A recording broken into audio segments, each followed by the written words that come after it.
ہم نے ان کو بتانا ہے تمہاری جرت کیسے ہوئی، خنزیر تو تمہارے اندر کھاتے ہو، خنزیر سے بھی بدتر کی نسلوں،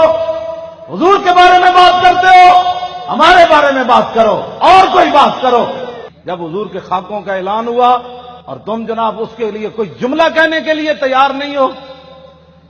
اور کوئی بات کرنے کے لیے تیار نہیں ہو، پھر بتاؤ تم نے کون سا کلمہ پڑھا ہے، وہ کلمہ مجھے بھی بتاؤ جس کلمے کے اندر حضور ناموس رسالت بھی نہ ہو،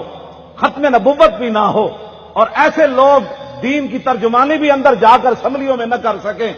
اور ایسے لوگ ممبروں پر بیٹھیں تو نو دولتیے جن کے باپ کے پاس کھانے کے لیے روٹی نہیں تھی، پاکستان بننے کے بعد امیر ہو گئے، وہ مولویوں کو مسجد سے نکال رہے ہیں کہ مولانا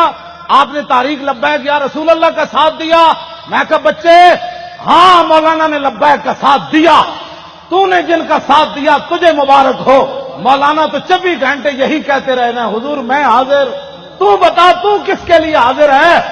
تجھے دنیا میں بھی پتہ چلے گا کہ تو نے جس مولانا کو مسجد سے نکالا اس جرم میں،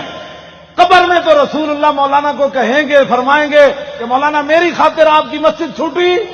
کل قیامت والے دن حضور بلا کر جب مولانا کو اپنے پاس کھڑا کریں گے، بتاؤ اس وقت تو کہاں ہوگا، تیرا لیڈر کہاں ہوگا اس وقت، یہ بتا مجھے۔ تجھے دین بھی بارے میں نہیں ہے، عشق لبیک کا نعرہ حضور سیاسی بن گیا۔ بتا دنیا سے بدترین مشرک سے بھی جا کر پوچھ کہ وہ اپنے بت کے بارے میں کتنا مخلص ہے، ہندو سے پوچھ وہ اپنی گائے کے بارے میں کتنا مخلص ہے،